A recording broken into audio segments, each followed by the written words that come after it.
Welcome to this week's edition of Outdoors Online, a weekly webcast produced by the North Dakota Game and Fish Department. I'm your host, Mike Anderson. My guest this week is conservation biologist Alicia Mueller. Today we're going to talk about pollinators, pollinator plantings, and a new program you have working with schools around the state. Alicia, what are pollinators? So a pollinator is really any species, any animal, insect that will move pollen from one plant to another. So bees and butterflies, most people know those are our big pollinators, but bats can be pollinators, hummingbirds, even small mammals. So anything that really has little furs or fine scales, like butterflies have really small scales, anything that can trap that pollen and transfer it to another flower can be a pollinator. Okay, how about pollinator plantings? So pollinator planting is going to be a seeding that's meant to benefit those pollinators. So they are pretty forb heavy, but they have a lot of native grasses and plants that have that nectar resource that our pollinators need. Flowers. Yep, a lot of different flowers. So all pollinators look for something different in their flowers. Bees like to have a flat landing surface, so a lot of asters like echinacea are visited often by bees. Butterflies have like those long feeding snouts called proboscis, so they usually visit flowers with long tubes. So they all look for something a little bit different. Flies usually go for flowers that smell like they're rotting. So having a wide variety in a pollinator planting is really important. Our pollinators also need nesting and shelter, so having bunch grasses is really important. On windy days, butterflies and beetles and bees will hunker down in those bunch grasses for shelter. So having a mix between our flowers for that nectar and our floral resources and those grasses. Okay, why are pollinators important? Well, pollinators, I think it's been estimated globally that they offer into the global economic, about $220 billion. In the United States, they're estimated to be about $18 to $27 billion. So they pollinate our crops. That's the main reason they're important.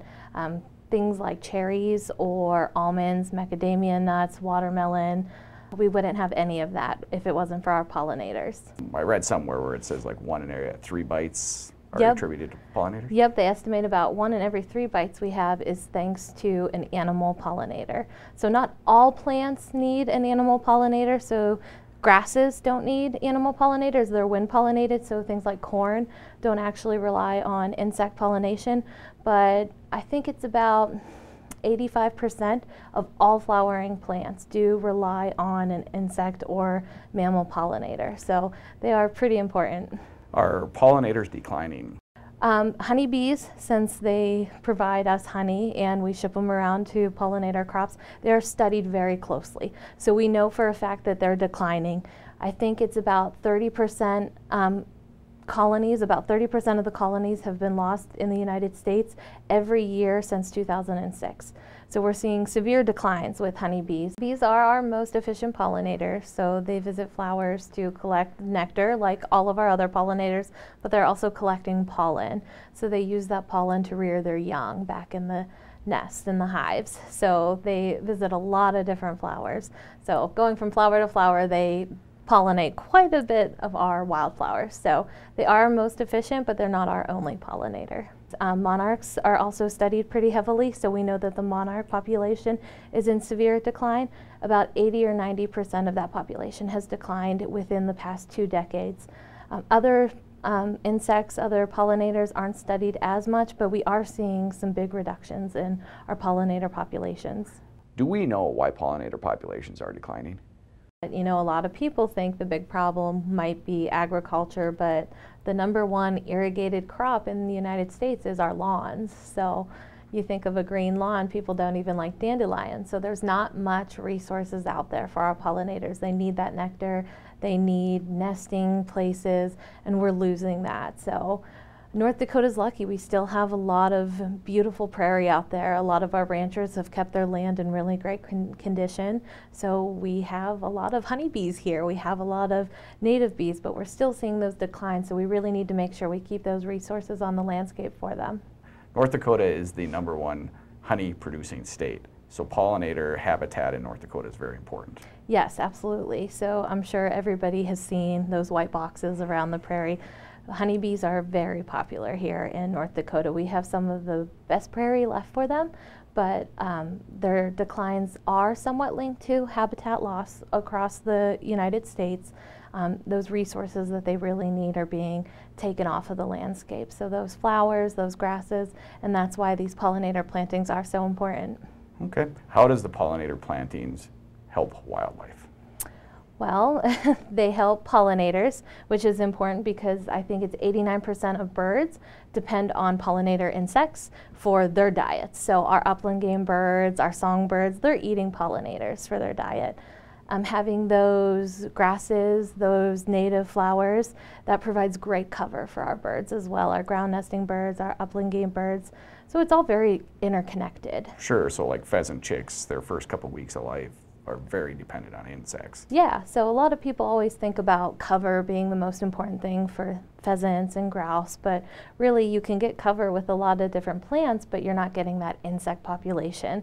And so without all of that, all of those insects, without that healthy population, it's hard to sustain healthy bird populations. Let's talk about your new school program, the Urban Pollinator Program, also known as the UP program. So we are working with schools. This is our first year, so it's just a pilot year. We're just getting it off the ground. We have 7 schools signed up, so we're working with teachers to create pollinator gardens at the schools. So we know that it's a little bit hard for teachers to sometimes get out and take their students on field trips, so we wanted to give them some kind of outdoor resource where they can learn about this topic in the schools. So we're working with NRCS, the Plant Materials Center here in Bismarck, and they're growing plants for us. So each school is going to get 100 plants to plant directly into the gardens, and then the students will get plants to grow in the classroom, and then they'll get all of the resources for the curriculum that goes along with the garden. Okay. How many schools do you have signed up this year? 7 so far this year. We're hoping to maybe do about 10 to 15 a year. So we'll open registration in fall, and then they'll start getting their materials in spring. Okay, statewide? Yes, it will be statewide. This year we have 7 schools from all across the state. So okay. What's the future? We're hoping to expand. We're hoping to sign up more schools each year. Really the goal is the more of these small gardens we get on the landscape, the better, or the bigger the benefit it is for the pollinators. They are mobile, they can fly around, so having these little patches of habitat is better than no patches. So we really want to get them in areas where maybe these resources have been lacking, so in communities, at schools is a perfect place to do it because the students can learn, but we are offering that habitat that's been lacking. So we really want to open it up to a lot of different schools, and then maybe even take it beyond just the school, going into groups, community groups, clubs, organizations. We want to be that resource for anybody that's interested into this kind of program. Okay, so if a group is interested in a pollinator planting, who can they call? They can call me. Game and Fish, we have a lot of different resources. NRCS has different resources on pollinator planting. It really depends on what size they're looking at. These school gardens are about 150 square feet, so they're pretty small. We're starting off small, so it's easy and it's manageable, but landowners can contact NRCS if they're looking to put in big plots into pollinator plantings. You don't need an acre or half acre. Some of these smaller gardens work well too. Yes, yeah. So the whole idea is, quantity. They're mobile species, and having these little patches of habitat across the landscape is going to have a huge benefit. So even a landowner planting 1 or 2 plants, native flowers in their yard, the pollinators will find that resource and they will use it. Even putting a pot out of an apartment window is a benefit. So there's such a benefit in these large numbers. So we're really looking at the quantity and trying to get it all the way across the state. A lot of good information, Alicia. Yeah. Thank you. No problem. The 2018 Spring Wild Turkey Lottery has been held, and individual results are available on the North Dakota Game and Fish Department's website at gf.nd.gov. The Game and Fish Department will mail the spring turkey licenses to successful applicants after they purchase a valid 2018-2019 hunting license. All spring turkey hunters, regardless of age, are required to have a general game and habitat license in addition to their spring turkey license. Hunters age 16 and older must also have a small game license or a combination license. The 2018-2019 licenses are available for purchase beginning March 15th. For conservation biologist Alicia Mueller and the rest of the staff here at the Game and Fish Department, thanks for joining us for this week's Outdoors Online. We'll see you again next week.